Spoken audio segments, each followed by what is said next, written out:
Hello everyone, this is John's never-ending list of random things to do, back here with some more Celica Supra content. In this video, I will do a complete front brake job. I will be showing you how to replace the front rotors and pads, as well as replacing my old cracked brake line with these steel braided lines that I purchased from Raptor Racing. I'll also be replacing the pads, shoes, hardware, and I have a rebuild kit here just in case any of my calipers are seized. I'll have all the links for these items in the video description below. Before you begin, you want to chalk off the back wheels. Then I'll break these front lug nuts loose.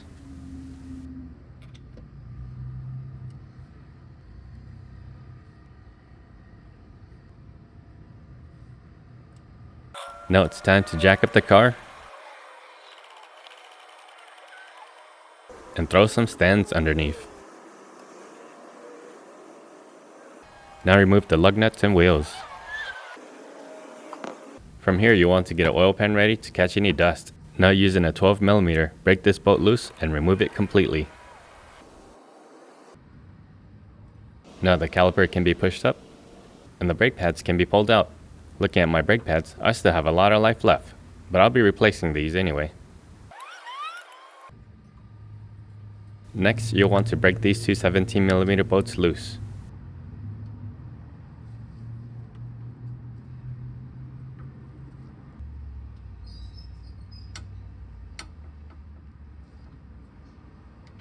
Then remove them completely.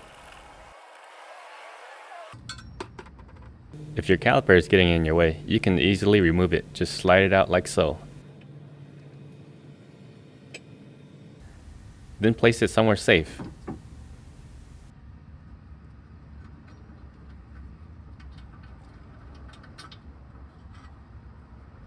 Next, you want to remove this center cap here. If you don't have a chisel, you can get away with using a flathead screwdriver. Using a hammer, tap it lightly like so. Make sure you don't tap in the same spot over and over again. Just work your way around and you'll see that the cap is slowly coming out. Once the gap is big enough, go at it with a prying action. Next, remove the cotter pin.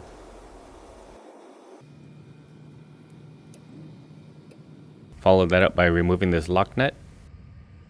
And using a 30mm socket, remove this nut.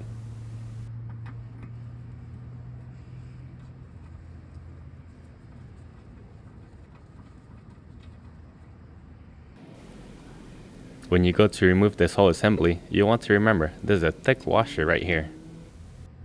Then there's this bearing.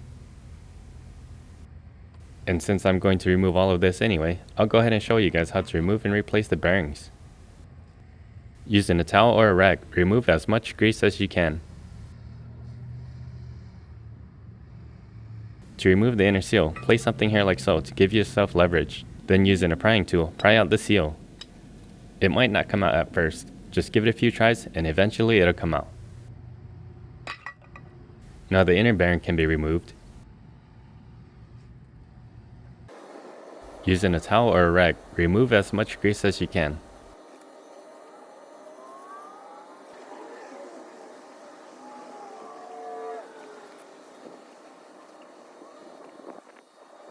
To remove the bearing races, let's have a look inside. You'll see two notches. One on this side and one directly on the other side here. Now using a chisel or a flathead screwdriver, take advantage of those two notches and place your tool up against the race. Now using a hammer, tap one side and then the other, going back and forth until the race falls out. And while you're doing this, you want to make sure you hold your tool straight so you don't scratch to the inner sides of the housing where the new races will sit.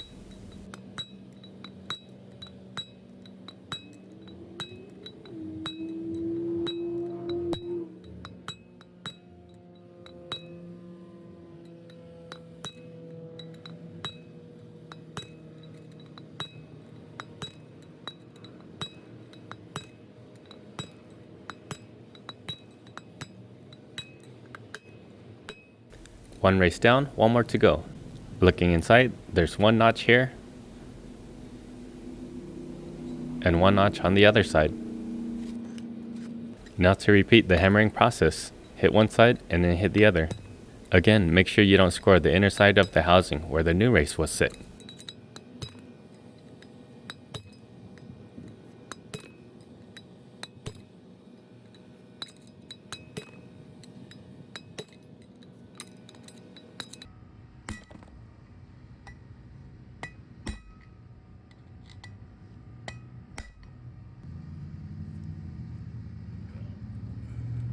Now to remove the rotor. If you don't have any fancy tool, just place it in your wheel like so. Then hand tighten the lug nuts to hold it still. Now you can break all these bolts loose and remove them completely.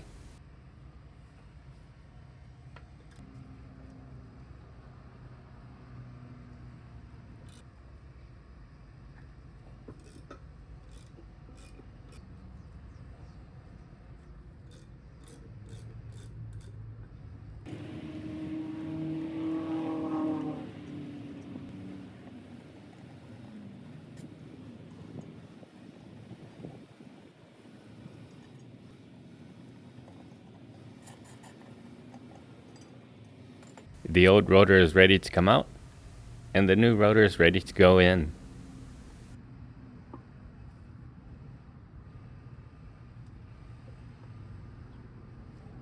Now reinstall all 4 bolts and torque it down to 57 foot-pounds.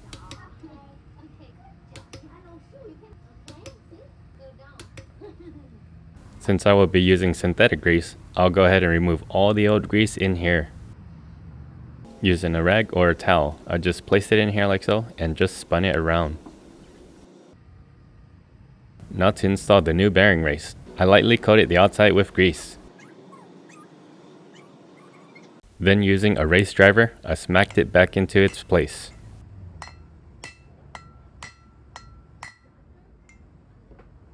Now for the other bearing race. Again, lightly coat it with grease. Then using the bearing race driver, smack it back into its location.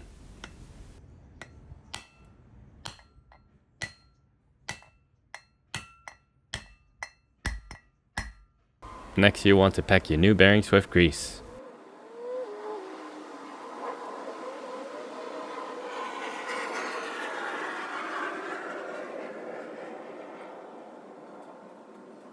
And it'll look something like this when you're done.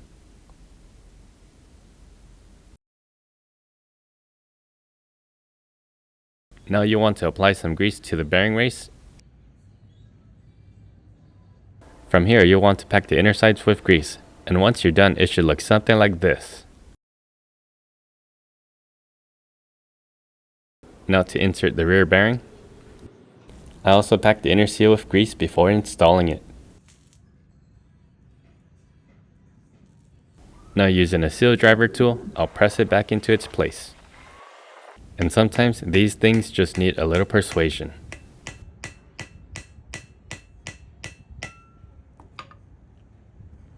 Before installing the outer bearing, let's pack it up with a little grease here. And then place the outer bearing in here like so. Don't forget to fill this cap up with grease.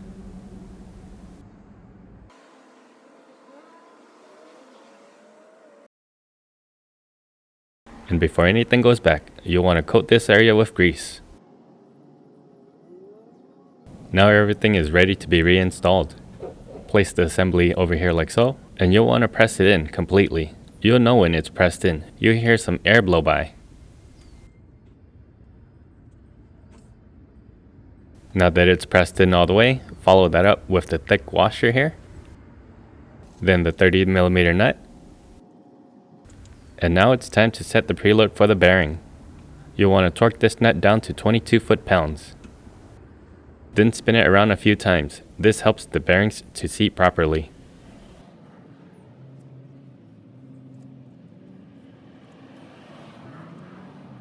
Next you want to loosen this nut again. Then tighten it by hand only. To measure the rotational friction, you can use this spring tension gauge. The reading should be between 0 and 2 pounds.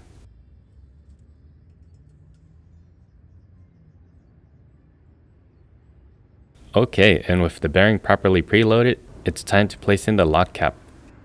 You might have to spin it a few times so everything aligns. Once everything is aligned, put in the new cotter pen and bend it into place.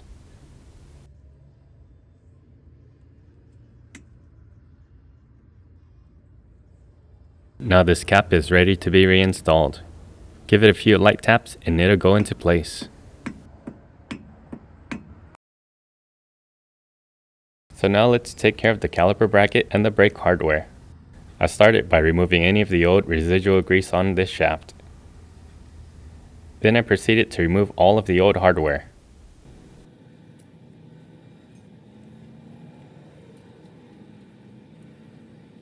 Now to install the new hardware kit. Before proceeding, I just wanted to do a test fitting, so I made sure everything fitted on perfectly.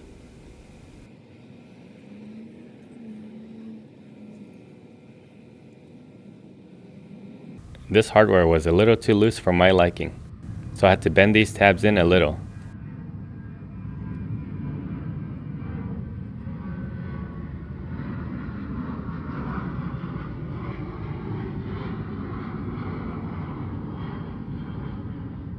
Now putting them back on to test it once again, and that's a lot better.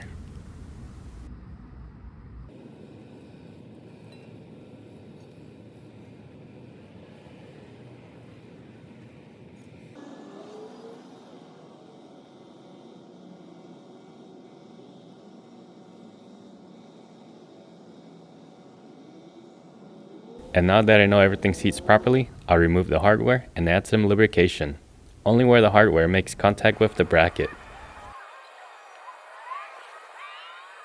Then I put the hardware back onto the bracket, and now this bracket is ready to be reinstalled. Thread in the two 17mm bolts, then torque them down to 67 foot-pounds. Alright, everything is looking good. The next thing on my to-do list, before I forget, is to replace my brake hose. To remove it, start by removing this retainer clip here.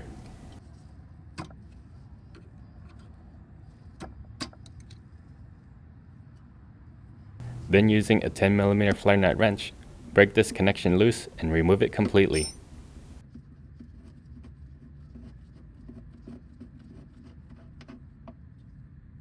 Next, remove this retainer clip here.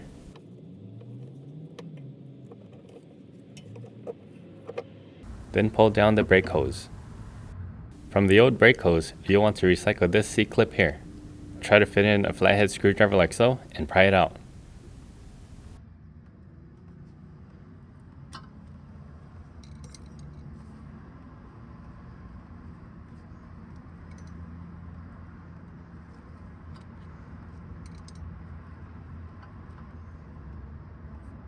And you'll also want to recycle this C-clip here.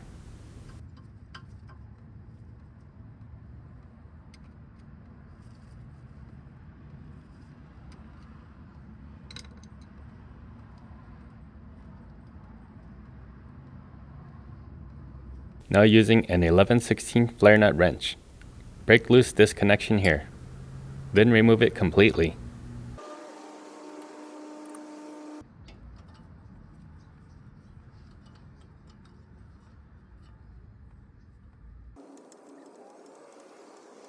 Now to install the steel braided brake hose line, thread it in by hand first, then using the new size 9/16, snug it down. Don't forget to feed it back through this hole here, and reuse one of your C-clip here.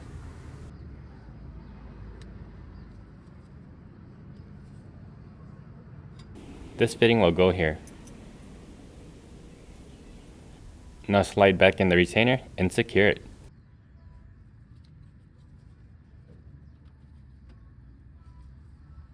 The other C-clip will go on this fitting here.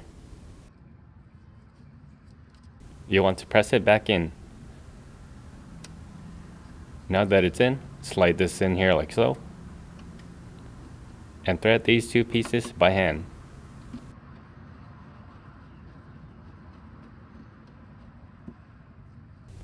Now would be a good time to reinsert the retainer clip.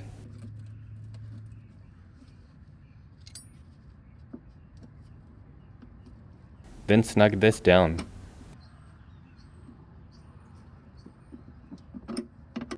With these steel braided lines, you don't want to kink it right here. Watch what happens as I pull the caliper up. It doesn't want to go up.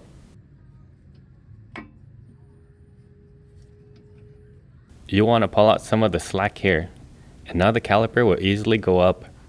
Since I'll be using new pads, I'll have to recompress these cylinders. And luckily these weren't seized, so I don't have to rebuild them. You'll also want to keep an eye on your master cylinder to make sure it doesn't overflow. Now this can be removed, and the new brake pads are ready to be installed. On the outer brake pad, you'll want to note the hardware has to be compressed and fitted in these notches. This applies to the top and the bottom side.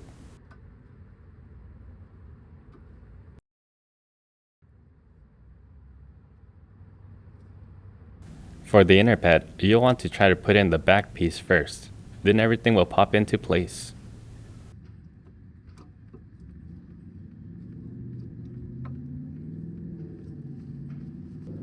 Now to apply a little silicone grease on this shaft here. Now the caliper is ready to be reinstalled. Slide it into this pin like so. And you'll want to make sure its motion is smooth. Everything is looking good, so I'll place the caliper down here like so. I'll go ahead and apply some silicone grease here. Then thread it in by hand, and then snug it down.